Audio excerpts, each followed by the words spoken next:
Hello YouTube, Stanley Pacion, Public Affection. 7 years ago, we started as friends, acquaintances commercially. Later, you worked with me, sorting jewelry. Jarek thought us well suited, maybe a steady couple. Figured we might enjoy, complement each other. He said he saw you eyeing me. I feared disaster. But he said, blame me, Stanley. You can always blame me for everything. Last Saturday at the Pizzeria, 10 a.m. in a very busy place, despite our aversion to public affection, we lost ourselves in caress. It was prolonged and remarkably tender. We were standing up from our tables and chairs for all to see. God, I love to kiss you. Later, a counterman asked, were we dating? I heard him think, not bad. His eyes declared your beauty. I wanted to agree, but answered no. Passion strong, I want you.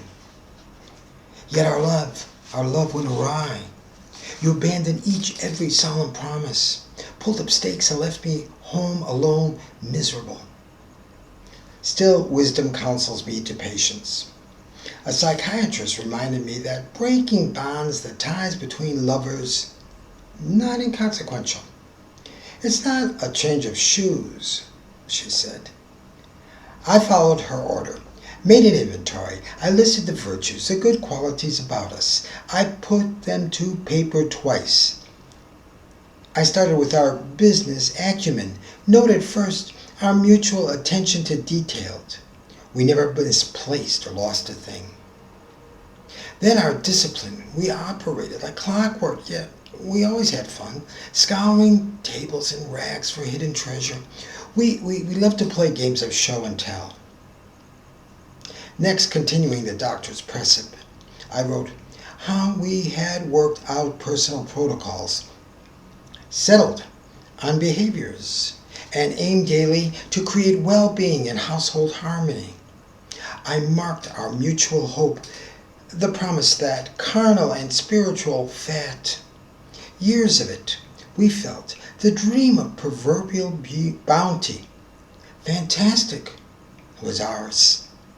We were being brought unto a good land and a large, not unlike fulfillment of biblical foretelling, when up from earth flowed milk and honey. And now, darling, I ask, might you reconsider the plus and minus love's ledger? Your skill at cost accounting, good. You must surmise how tiny the downside is, and know the total burden amounts to no great sum. Frugal, you never needlessly cast away a thing, yet waste time. Squander the crafted continuum, the more than a year and a half our life to date.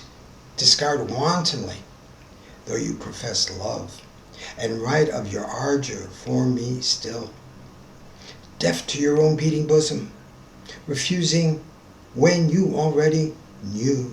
You knew right from the start. Auch der Liebe, Herrgott. You deny your soul, your very passion for a man who would sacrifice his life for yours. In early youth, I learned love. I caught its lyric while I listened to music on the radio.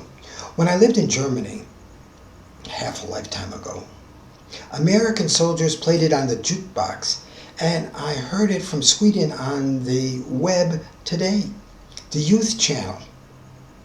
Clear and loud, singer and song, similar or the same. The moon, big and bright, in the Milky Way tonight. Oh yes, the lyric hollers. Time's a-wastin'. There are kisses not tasted. And the hook repeats. Whole lot of living, whole lot of loving to do. The life, the love, and kisses. No one would I rather do it with than you. You, that moon of song and your reflected image. I had it in my net, but when I went to pull it up, it sank. Not like a fish, but as a large, awesome golden coin. A fisherman, I set to sea and trawled above muck and seaweed, and the debris of sunken vessels. I sought to snare splendid satellite consort. You ruin it, you ruin it, me being alone. Overcome by yearning, believing I can no longer go on or face my life without you. I turn to this ritual. I try to make matters worse. Audience, might you imagine the procedure here? I play a mental trick upon my own mind's eye. I resort to a maneuver whereby I practice the increase of my anguish to accomplish this feat, to feel worse than ever. I command my memory to refresh the scenes, picture the wonders of our life together so far. I recall the times I waited for you, when I sat on the bench under the gazebo in the early sun at the Amish fairground in Columbus. My delight, carrying your purchases to our van, hurrying off to the next market stall where we chose fruit to last the week. And then I harked back to the highway near Princeton. The late sunlight dappled through the trees and fell upon my arm through the window in such a magic way that I told you the moment, this present instant, was the happiest in my life. Oh, how good I, wide awake, within eidetic dream, glimpsed the new Jerusalem. Gott in Himmel alles geht gut mit dem Welt. When among these, some of my fondest daydreams have utterly knocked my spirits flat. I practice the discipline and return again. I recall one instance more. One more, still another rapture, and replay it. The awful pain, how the agony increases when once I force myself to review, say I consider one of our nights at the Red Roof Inn, where we stretched out under the blankets, slept, although we set the air conditioner full blast. We awoke warm and ready for the day. We brimmed with affection. I believe it was apparent our love had showed from morning at breakfast, throughout the day, until we sat to enjoy our evening repast. That I write in this manner. For me it seems remarkable, it really does. A generation removed from Burroughs and Ginsberg, my howl is very different from all last century's distress and dismal focus. Frankly, dear, I do not give a damn for the anguish. I add not one note to the noisy dread, all that talk about the eve of destruction. I do not care about the revolutions and the tribal wars which had engulfed Europe over the last 10 decades. Or that America, held captive to the appetite of Moloch, enslaved to the chicanery of mass media whose minions served, who wore the conformity, the costume of the gray flannel shirt. These sentiments do not move me. I feel no poetry in them. I do not care a whit about dope or sexual fashion. I have no verse for junkies. The adventures of alcoholics during lost weekends? No, mean nothing to me. From the start of this millennium, it has been you. All woe betide, all suffering set aside, my road my broad highway, you, only you, my love for you. And when once I managed to travel the great distance, go back and forth between the current circumstance, the sad bottom, the deep, deep mines, the coal black tunnels of my subterranean despair. How lonely I am without you. The sorrow which now separates me from the dizzy rides, the heights of my reveries, the awesome memories of us being together.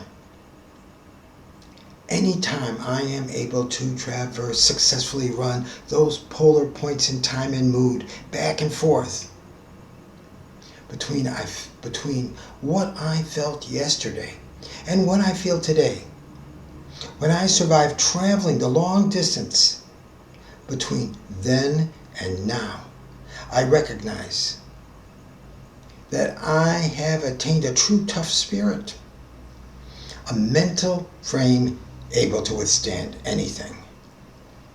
I am a man, glorious, a warrior of distinction, a holy, a brave heart and knight, whose renown and distinction matches the rank of any noble who sat at round table in Camelot. I am not weeping, just weary with you in my mind. I weep when angry, and then I weep. Were I not completely drained, I would weep more.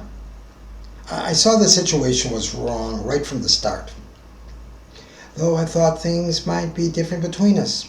Over and over, again and again, every day's a rerun, countless slights, indignities, lack of common courtesy, little or no gratitude, without faith in God's abiding love. I wrote you letters. I said your behavior hurt me. At the breaking point and wanting out, I was desperate, fearing I would lose you forever. I believed your plea and vow. Take me back. I'll change. I'll be good. I swear. I made you put it in writing. And for a short time, things improved. Though ultimately, what you wrote meant nothing. You led me on. Your rearing has not allowed veracity. About our relationship, you told no one. Not even you. The more you revealed to me, once I learned how dark your history, how you had been terribly abused, and when I came privy to your secret habit, the more distant love grew. The truth, your personal truth sundered us. Help me. Be my friend and come back home and sleep with me again. Take the key and open the door. See the beckoning path that lies right there before you. Learn what countless generations know. Willingness to change brings us life that works. A small step prepares the leap. Remember the sweet, sweet caresses. Do not tarry. Soon all opportunity vanishes. Consider the moment, the public affection. If not for you, please do it for me. The hurly-burly of time overwhelms us.